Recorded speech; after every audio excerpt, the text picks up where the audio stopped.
Hello, everybody. It is 2 p.m. Eastern on a Friday afternoon, which means it's time for another Kick-Ass career conversation. See, it's live. We just do weird things. I am Kim. I'm Louise, and today we have Paul. Yay! Hey, Paul, we're going to let the world know a little bit more about you in a little bit, but we want to start this week how we start every week. What are we celebrating? I feel like I could celebrate the same things over and over again, but do. I will. I know I do, and I love this question. I'm celebrating actually just earlier today. I had my own session with my own coach, and I'm like, oh yeah. I'm celebrating that. I'm celebrating that I have this dream team around me, just not of fantastic biz besties, but also those folks that really help me get through my obstacles and through my roadblocks. And it was fabulous. I'm reminded, like, why don't I do this more often? I need to have my coach on my schedule a little more because it just moves things along. So that's what I'm celebrating today, kind of this energy that I have about pushing through those obstacles and moving on. But yeah, Paul, what are you celebrating today? I mean, I'd love to jump in on that one as well. I met with my mentor and my coach yesterday, and I also had a live speech that I gave on Wednesday. And both of those things I want to celebrate because I was able to get my message out there, but then also reinforce my message through my mentor. And what tacking on to what he said there, I really love talking to both my mentor and my coach because they come at it from different perspectives. And so one of them really helps to elevate you and lead you in the right direction, but the other one really opens your eyes to things that you've missed. I hear the expression, you don't see the label because you're inside the bottle. And it was really nice to get a fresh perspective because I was feeling frustrated and I had done this event and I did really well, but I'm like, oh, I missed a thing. And my mentor's like, no, just you didn't. It gives you an opportunity to follow up. So that's what I'm celebrating. Just some really good epic wins this week. I love that. I'm actually going to tack on to both of you. That's weird. Normally I go off on like my own tangent. But so today I had a live speaking opportunity where I was speaking live at a summit, and it was amazing. I wasn't 100% sure with the people who were going to be there, kind of what their level was with what I was talking about. I was talking about divine wisdom. So like, you're never quite sure when somebody steps in a room, how much they know about their own divine wisdom. And so I did a lot of pivoting right there on the spot. And I'm going to just shout out to my husband, who's like, you're a great pivoter. Thank you, honey, for knowing that I'm a great pivoter. Because he came up and said that as soon as I was done with it. But it was a great opportunity to say to myself, like, I know what I'm talking about, right? And when we get out there and we share what we have to say, it's like, it's that reminder of, oh yeah, I've done that work and now I get to share it with the world so that they can do their work. And so, yeah, that was super special. And I'm doing some amazing work with my mentor as well. So like, get yourself a mentor and a coach if you don't have one. We may know a few. Before we go any further, Paul, I want to let the world know a little bit about you. Okay. So, all right, here we go. So Paul has an intense love of learning, which stemmed from throwing himself into education to avoid the trauma of his home life.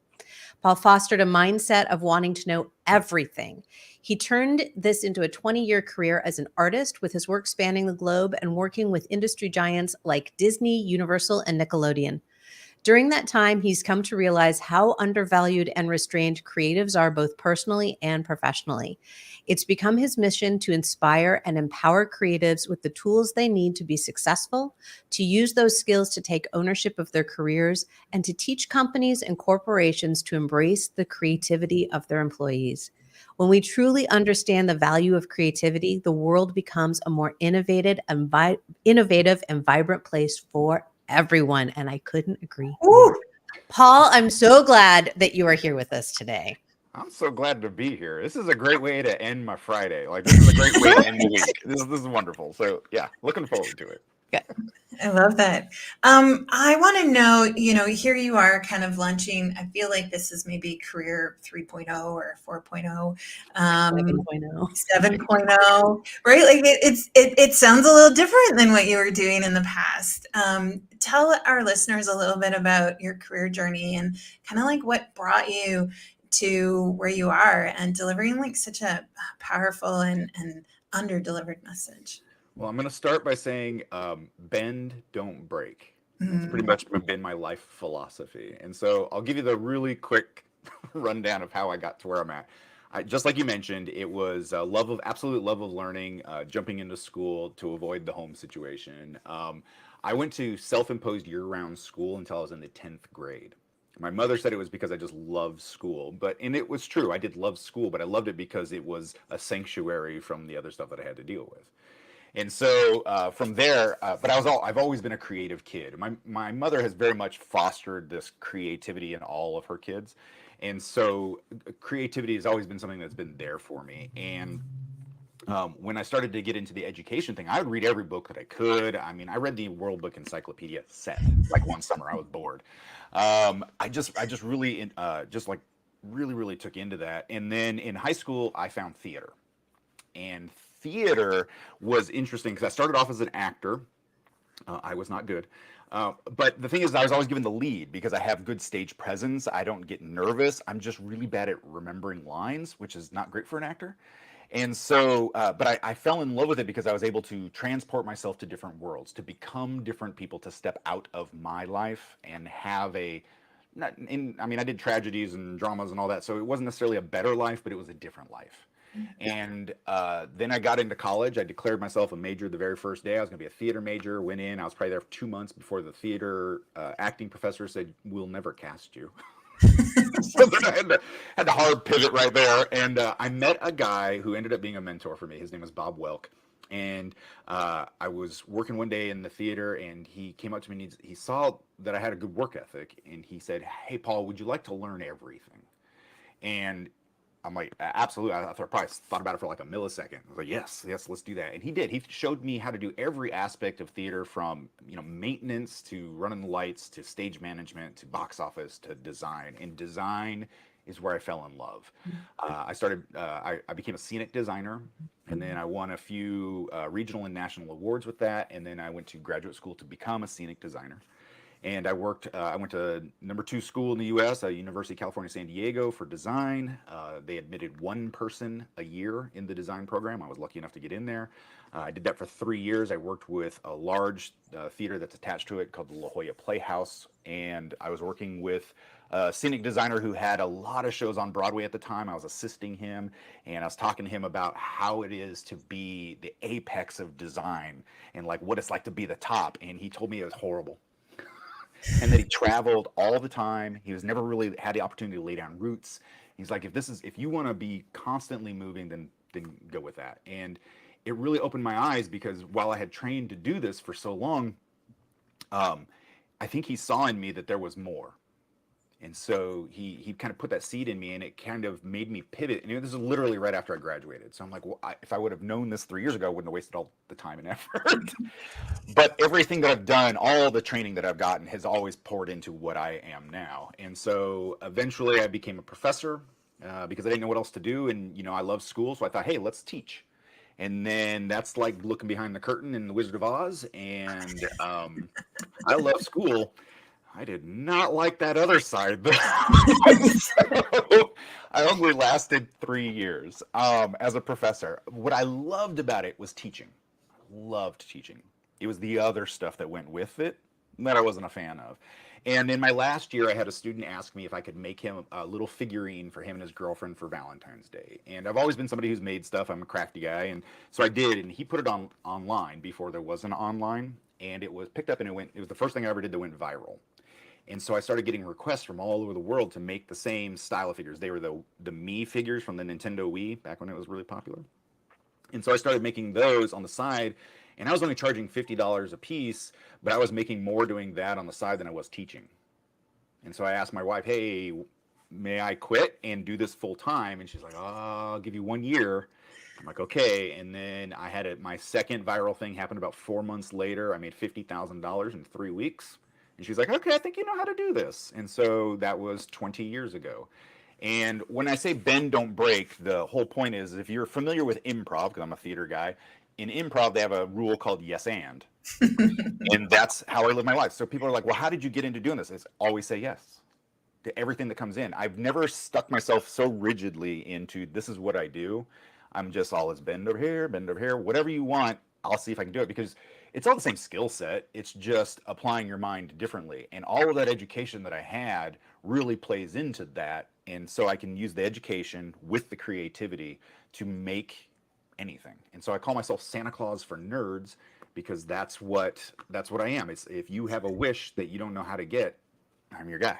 And so companies have really latched onto that because they'll have prototyping ideas or they'll have ideas that they want. Like I work with the Tonight Show with Jimmy Fallon a lot. If they need something that's really wacky, but they need it very fast, they'll do a roundtable with their writers and then they're like, well, we'll ask Paul. And then they're like, hey, Paul, can you do this in 2 days? Can you do a singing, dancing robot in 2 days? And it's like, well, I've never made a robot before. I don't tell them that, but I'm like, yeah, sure, I can do that. Yes, and then I move from that, and then you produce, and then you get it out to them, and then you just become known as the person who can make anything. Now, shorter story shorter, about a year ago, I got burned out. 20 years of being everyone else's Santa Claus, I kind of lost my wish, and so I wasn't 100% sure where to go with it, and I was doing something. I was streaming my process on a platform called Twitch, and which is like live TV, live theater on the internet. So for 4 to 6 hours a day, 4 days a week, I was in front of a camera building things and talking people through it because I was lonely in my basement studio working. And I was talking one day, just riffing. I'm like, I'd really love to be able to teach a broader audience, to reach more people. And one of my reviewers was like, oh, well, let me introduce you to this woman. I work at Harley Davidson. She came in and she was talking to us, and she was a professional speaker. So maybe you want to be a professional speaker. I'll give you her information. And I met her, and it's like, yeah, I'm going to be a professional speaker now. So I've been doing that. Now I'm coaching and all of this. And what's interesting is I didn't think I had much to contribute because I'm just a guy who works in his basement. But I've been told over and over again that your ordinary is everyone else's extraordinary. And so what I do is so left field for a lot of people that I have an opportunity to open people's eyes to the creative process, especially when you take something like education and imagination and try and put them together. A lot of times they're seen as opposites. And I've figured out how to blend those two together so that we create innovation. And a lot of companies and people these days, they lack that because we've been so shoehorned into getting the answers correct. Don't fail because failure leads to being fired or bad grades or whatever. And I live a life of failure because in failure you learn, and that's where innovation comes from. So that's my origin story. I love that, and I so need to follow up with you afterwards and see all the people we know in common because a lot of similarities on those early years. But I would love to know from the place you're at now, when you're starting to go in, and the title of today's episode is Unleashing Creativity, right? We want to get to that place of innovation. How do you help people? I saw a lot of people were signing up to watch this live stream, and I think they were excited about it because most people I meet don't feel creative. So how do you help people and go through organizations or however you do it? How do you help people find that place of creativity within them? Well, the first thing I want to say to everybody who's listening is that I hear I'm not creative all the time. Creativity does not mean artistic. And I want to Right. get that out of the way. Creativity is anything that a human can do that they can pour their passion into. The actual definition of creativity is the ability to use your imagination or to create new ideas. And if you can do that if you're an accountant, you can do that if you're a programmer, you can do that if you're flipping burgers, it doesn't matter. Applying creativity is something that we can do in our lives. And we are the only species that we know of that can use creativity. So get that out of your mind right off the bat. We're all creative. It's just how do you apply it? Now, the biggest thing to do is I have a process, I call it the play process. And I really do encourage everyone to just play for play's sake. To go out there and do something that has no reward that has no reason, to just go out there and play like kids do, for fun. But I use it as an acronym, and it stands for practice, learn, apply, and yield. And this is what it represents, and it is the creative process in a nutshell. Create a daily practice where you brainstorm.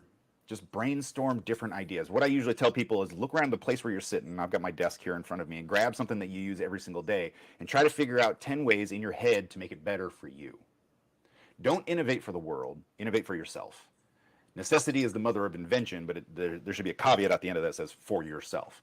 Great ideas come because we want to make our lives easier, make our lives better, to save ourselves on time, not because we want to save everyone else's time. If it happens to apply to other people, awesome. But if not, do it for yourself. So get into a daily practice of trying to make things better for you, to give you back the time that you waste doing other things.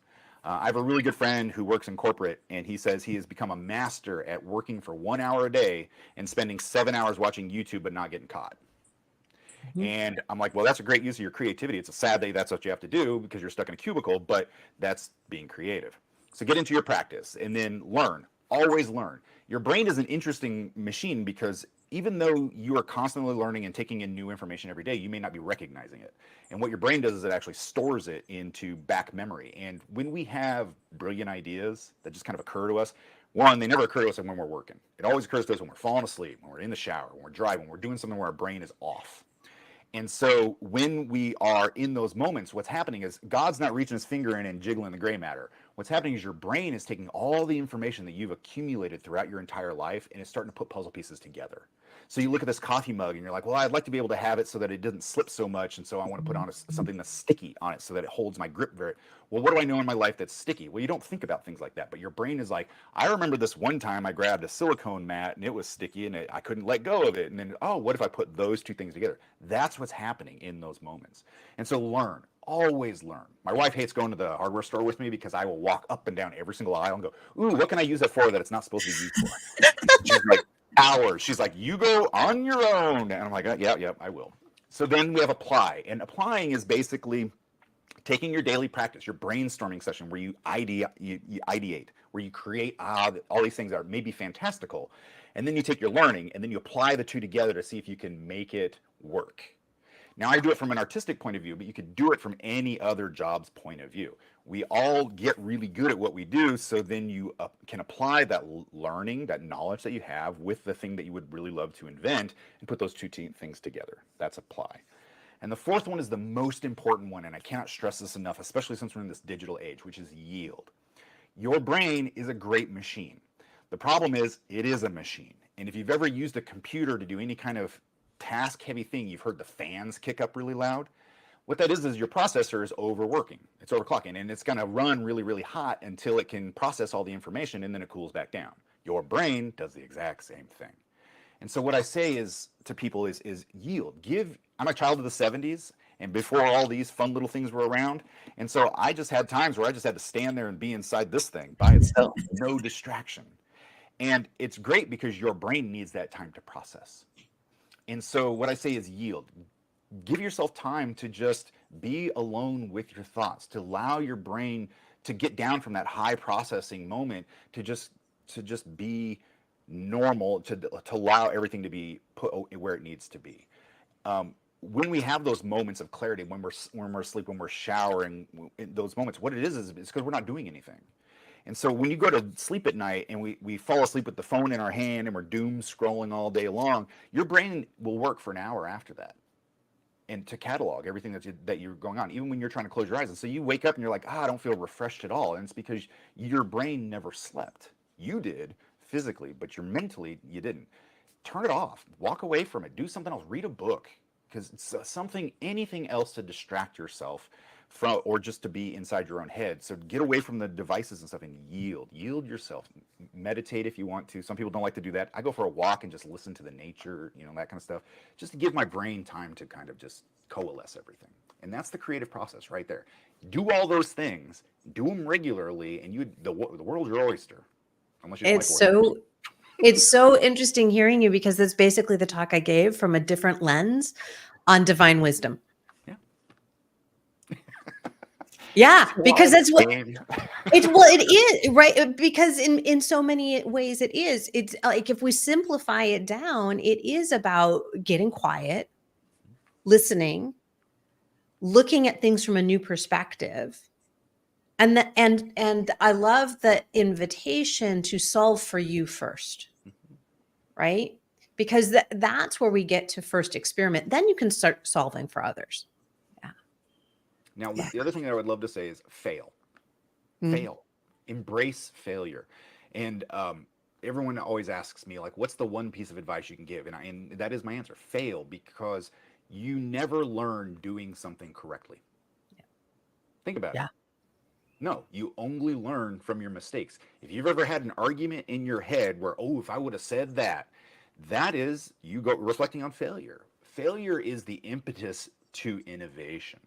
And if we allow ourselves to fail, I call it failing creatively, because every time you fail, you actually are learning inside that. There is a nugget of movement in every failure that we have. And our brains, unfortunately, are wired to accept failure in long term memory, but we don't remember our successes. And we will dwell on that argument or that thing that happened 15, that time your fly was down in front of everybody, and from 20 years ago. You will remember that as a moment of failure, because that's how your brain is wired. And so what you've got to do is you've got to rewire your brain so that you think about failure as a positive, not as a negative. Unfortunately, we're in a society where failure is seen as negatives with your grades. Oh, if you don't do this, you're going to get an F. Well, what if I learned a lot, but I still failed at it? Then to me that's a success. But in the eyes of our society, that's seen as failure. Same thing in business. They don't want to give leeway for a creative person to do something a little bit different, because they might lose a little bit of their bottom line. But in doing so, they may invent a new product or a new idea or a new way or a quicker, easier way of doing something that would then in the long run make a lot more money, would be more innovative, would bring something new to the table. But we don't want to do that because we know what works is working, and if we do anything that deviates from that, we might see a hit. And we are so short-sighted that we don't think that hit's gonna, that hit's gonna be forever, instead of thinking about how it will expand in the long run. Yeah, it's that F word, right? We get stuck on, fail, and it's really hard when we have all of that noise going on. I try to help folks to see things more like a grade 10 science experiment, right? Like you have a hypothesis, you might think you know how it's going to turn out, but at the end of it, you either have proved or disproved your hypothesis. Really, that's all we're doing, right? But in the process of that experiment, we're a success anyways, right?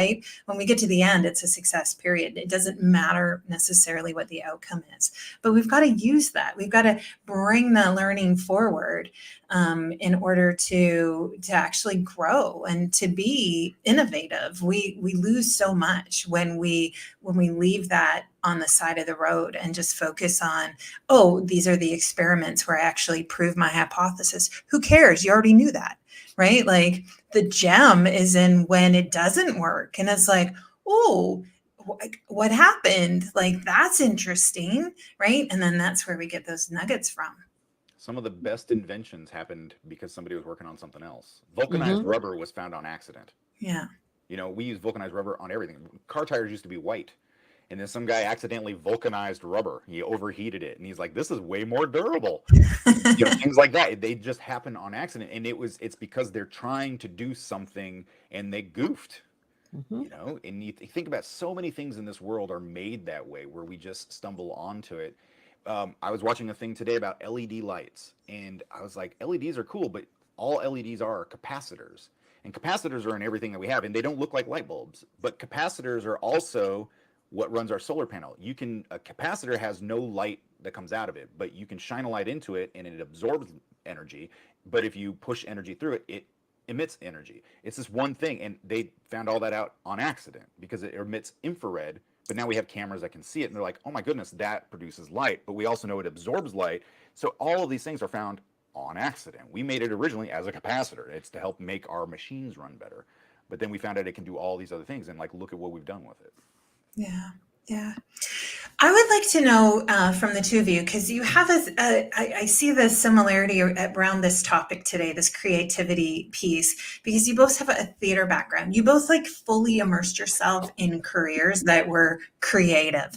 I did But then I not. went to law school, so That's a different kind of theater. Let me tell you. totally different kind of drama. So I'm really curious around this idea of creativity and careers is like, can you see like what you've done in that space, in that creative space? Can you see it like how you've pulled it forward into your work life, your life today?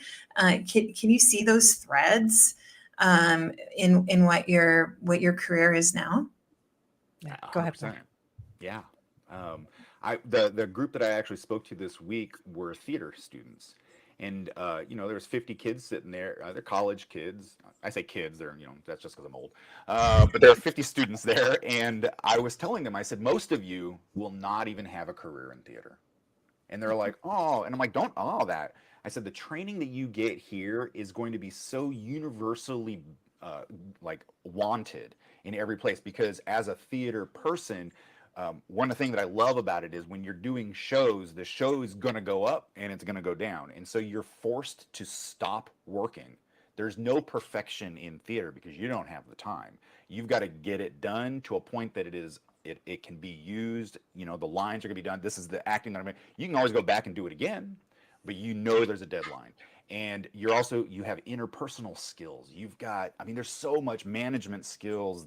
You understand lighting, you understand how to talk to people. So many gifts that you're given in a theater atmosphere that you can apply to every facet of life.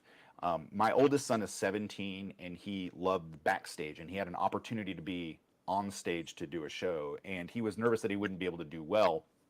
And then he got cast as the lead, Macbeth of all things.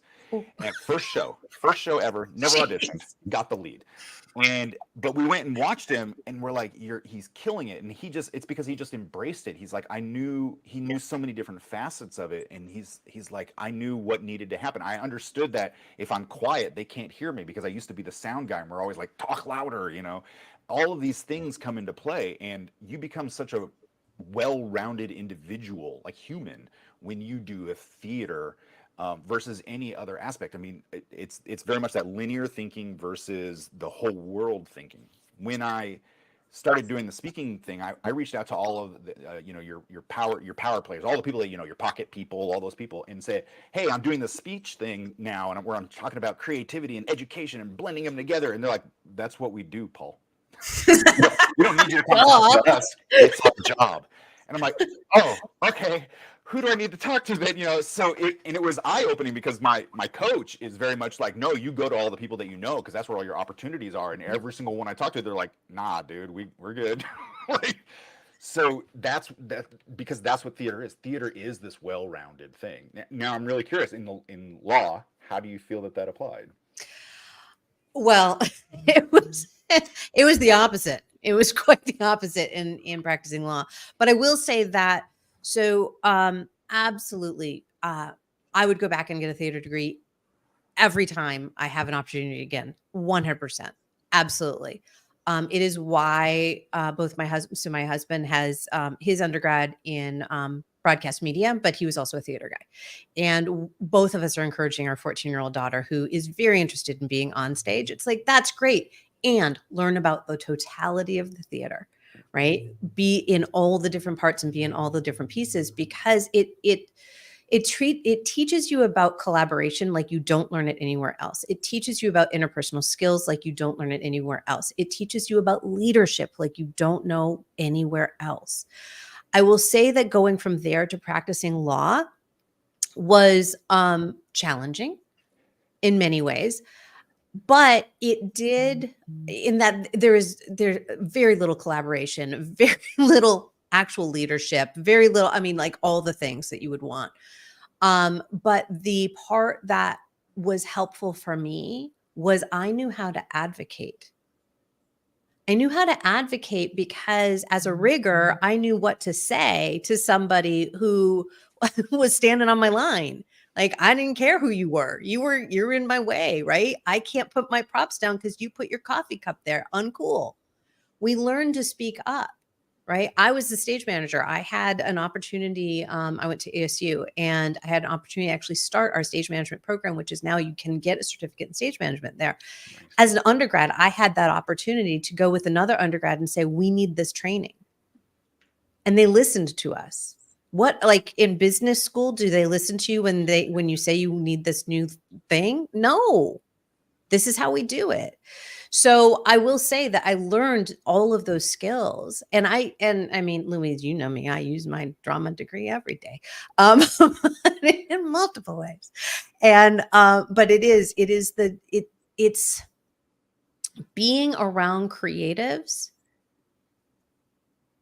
allows you to know yourself. And I do, when I talk about my journey to self-mastery, my journey to really understanding myself, it started because I was in the theater. And, Paul, you were talking about not wanting to, wanting to be someone else and step out of who you are for a while. You absolutely get to do that, which also then gives you a mirror to say, but who am I? Mm-hmm. And so it's this beautiful holistic thing that absolutely helps in all sorts of careers. And it really helps define yourself and gives you lifelong skills to continue exploring yourself in new ways. That's where I would go with that. Thanks for asking. Well, I find so I've recently, like fairly recently in my life, taken up improv, right? And that's something that I did to overcome my introversion and my shyness to say, like, how can I start to get out in front of people in a way where I'm feeling like I know my shit, right? And that was my impetus to improv, and yet so much more. Right? Just learning to use more than just your brain to get things done is amazing. We have so much wisdom in our bodies. When we start to move, like all of a sudden, like things start to make sense.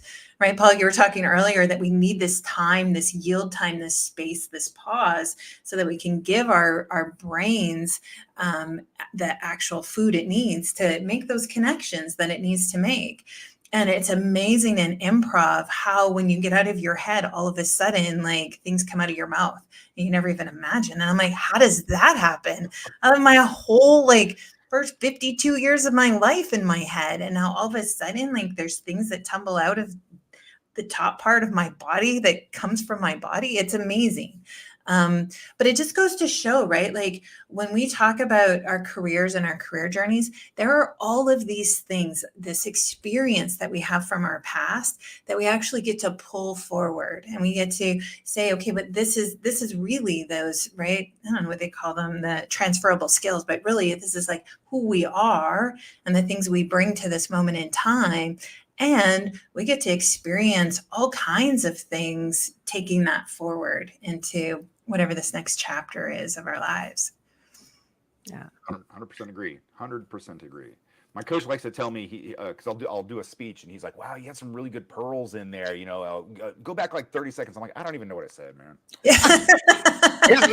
It just comes out, and he's like, "You love to wax poetic," and I'm like, I do, and that's the theater in me. It's the learning, and I just want, and so I'm always trying to make beautiful analogies, and I think that's also like 6 years of sitting in front of a camera trying to inspire people in my basement, but I'll like have these like really wise things that come out of me, and he's like, "Oh, you need to write that down." I'm like, "Did you record it?" Because I don't even know what to say anymore. So I'm very much taken to recording everything I do now. So because you don't know, because it's all of this stuff that you've absorbed, and then you don't know when the sponge is going to get wrung out, and when that thing is just going to happen. And I do these like Facebook lives and that kind of stuff now, and I'm trying to really inspire people to play more and to use their imaginations and such. And I went to my coaching session and I said, I just feel like a skipping record, like I'm saying the same thing over and over again.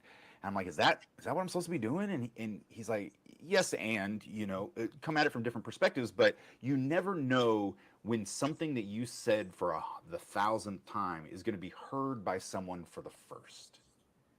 And when I was doing this speech, when I was doing the speaking thing on to those college kids, I had a man walk up to me afterwards, and he said, "Your story sang to me so much because I'm 42 years old and I'm a freshman in college." Mm. He goes, "I completely threw away my old life because this is really what I was passionate about. But I had concerns. It's the end of the semester, and he's like, I don't know if this is really what I should be doing.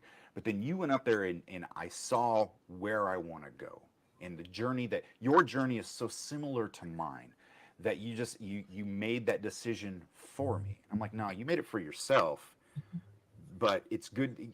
We want to hear those things said aloud, that it's okay to give permission, that kind of stuff." And so, even though I've said the same thing 1,000 times, that man had never heard it before until that moment, and it changed the course of his life.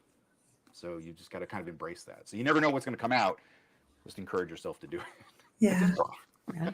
Well, I think it's that being in the moment and being okay. I mean, I started today's episode by like not even saying the words right.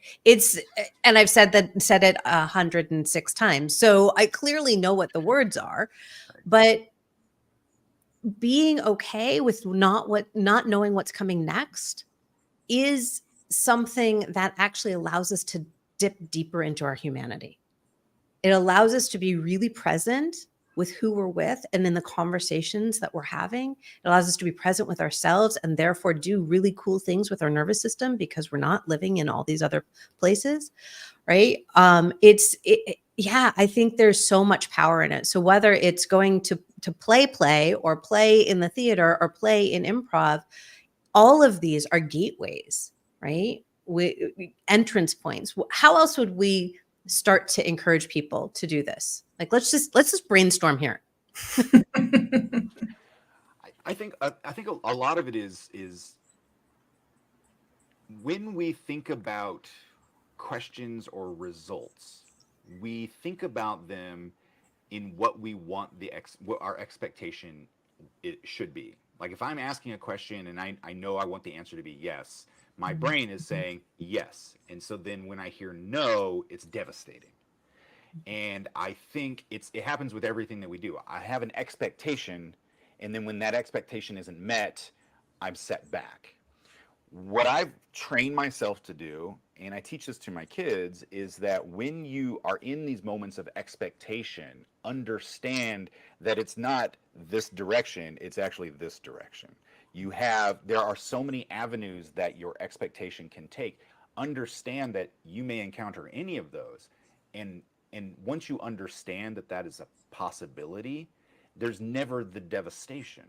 It's always the ability to redirect. And you're never taking a step back. You may be a smaller step forward. There may be disappointment, and you can own that, and that's okay. But then you're never stopped. You're always got forward momentum. And so I think that embracing that mindset, and it all comes back down to mindset, is accepting that, and it's that failure thing, accepting that, and failure is not bad. Accepting that there's multiple possibilities, and then I may encounter any of them and still move forward. Okay, so because I know he's listening and he would kill me for not pushing back, because I pushed him back on this exact thing with my husband in the kitchen 2 hours ago. So I don't believe we always fail forward. Oh. And I do believe, and I understand that I'm talking to a white man right now.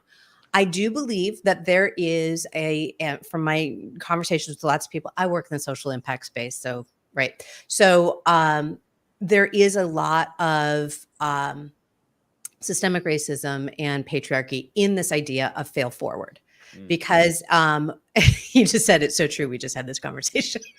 Not lying. We literally just had it. I don't think we fail forward. I think that puts too much pressure on a lot of communities, a lot of individuals that don't have the opportunity to fail forward. We fail all the time. And so normalizing failure as an opportunity to learn, as you just said, and to see what you were just talking about, right? Here's the expectations, and it's all these different things out there. It's not just in front of us, it's besides us, and it's behind us, because I have fallen on my ass and therefore fallen backwards and then found a new path. And I found it from where I am. So I get the concept behind fail forward, but I knew that if I didn't say it, that I would get an earlobe later. So there we go. There's, brand new info from Kim's Absolutely. face. And I think like I agree with you 100%. And you know, unfortunately, being a white man, you know, I have had privilege that I and successes that were not otherwise available to other people. When I think about failure as a forward momentum, it's I remember the very first thing I said, bend don't break. Yeah. Forward does not mean always that way. Yep. Forward is it's never stopping. I think that's a better way. Maybe it should be, you know, failure to not stop. Mhm. It's we don't want to it's that hard break that we hit when we're disappointed or when things don't work in our direction that we don't think about. We get stuck, and then we internalize, and we think about all the things that went wrong instead of opening our mind to the possibility of all the things that can happen around us. Yeah. So maybe I appreciate you bringing that up because it definitely will affect how I present that in the future, because you're right, it isn't always forward, but there is never a lack of momentum. There you go. I love that. Beautiful. Yeah. Thanks for playing. I appreciate that. Hey, the day you stop learning is the day you start dying, right? Right? 100%. 100%. All right. I did just look at the time, and as much as I really, really want to continue this conversation, we should probably think about letting people know what our takeaways are, what our golden nuggets are, that we would love for them to take forward with them. So what do we think? You want me to go first? Yeah, go Go ahead. ahead. I think the biggest takeaway is that one, you're never too old to learn, just period. And you may be the wise man or woman on the mountaintop, but it doesn't mean that the person who just made the hike can't give you insight. And I think wisdom comes from everywhere. So because you only understand your perspective, and as much as you would like to think that you have a worldly perspective, you never will. You have your very own perspective, and so I think that's a really good takeaway for me on this one. I love that. I love that. We kind of talked to a little bit around this, but it really stuck out to me is that we all have this wisdom that we just think everybody has too, right? Like, Paul, you were talking about, do I have to say it like 100 times, 1,000 times, the same thing over and over again? Because like, I know this, I've heard it before. And yet when we do that, like we are actually sharing our wisdom with the folks that need to hear it. And it doesn't matter how easy something comes to us, like, or how innate or natural it feels. Like let's use that. Like that's our superpower, right? Like that's that space. And when we can step into that a little bit more and just be sharing, like the world can open up. Because we all complement each other, right? We all have different superpowers. We're all part of the Marvel universe, and it would be boring if everyone had the same power. Go X-Men. That's all I got to say about that. No, I think that Paula, you said something, and it's so funny because there's so many creative people in my life that I do take it for granted. And I forget. And so I love having these conversations that not everybody has that background. Not everybody had that joyful time in their life where we got to just be and experience and play in so many different ways. And so to open those doors and for more of us to talk about it and normalize it and say, it doesn't matter if you're 32, 42, 12, 72, just go do it. Just go play and start to experience your experience, because your wisdom, as we're all talking about, your wisdom needs to come out. Mm-hmm. So, yes. My golden nugget. Paul, thank you so much for this conversation. Where can people find you in the world if they want to play some more? If you would like to learn how to play better, you can find me at paulpape.it, or as I like to say, you can just go Paul Pape it. And then if you'd like to invest in Santa Claus for nerds, you can come find me at paulpapedesigns.com or anywhere on the internet that is Paul Pape Designs. Perfect. And you will notice, for those that see his picture, he's not a different Paul Pape. When I saw your name came through, who also does stuff with Disney, I was like, whoa, who's that? No, Paul have been Pape Designs confused. is very different than the voiceover actor. We have been confused for each other for so long that we're now friends. Oh, I love that. We're like, and I had a website for the longest time called I'm Not That Paul Pape because it's a very familiar name. And so I get these inquiries, and there's a court judge, there's a dentist, there's all the they would, because I have Paul Pape at Gmail, and so I'd always get these weird inquiries, and I'd just reply with I'm not the Paul Pape that you're looking for, and then I'd post their replies. And it was a thing for a while, but yes, I know the Paul Pape you speak of. That's awesome. Well, I'm so glad that you came and played with us today. And I look forward to staying connected and continuing the conversation as well. Louise, what do we have going on in the world? I mean, I know you let a little canary out of the cage last week. I don't even think that's the right term. Did but I? You said that there might be changes coming in the months to come. But what do we have coming up next week? Next week, we have a guest coming on, Jennifer and Jeff. I know Kim is super looking forward to this conversation. And it's going to be a great one, making conscious career choices. Near and dear to my heart too. So please join us for Jennifer Mulholland and Jeff Shuck next week. It's going to be fantastic. As we kind of learn where we're going and growing and what pivot might look like in the future for us here on Kickass Career Conversations, you just never know. But in the meantime, you can find us at yourkickasscareer.com. Please make sure you go there and you'll see all of the great things we've got going on, including maybe some things coming up. We'll see. Please. We're intentionally cryptic. Please connect because we don't 100% know.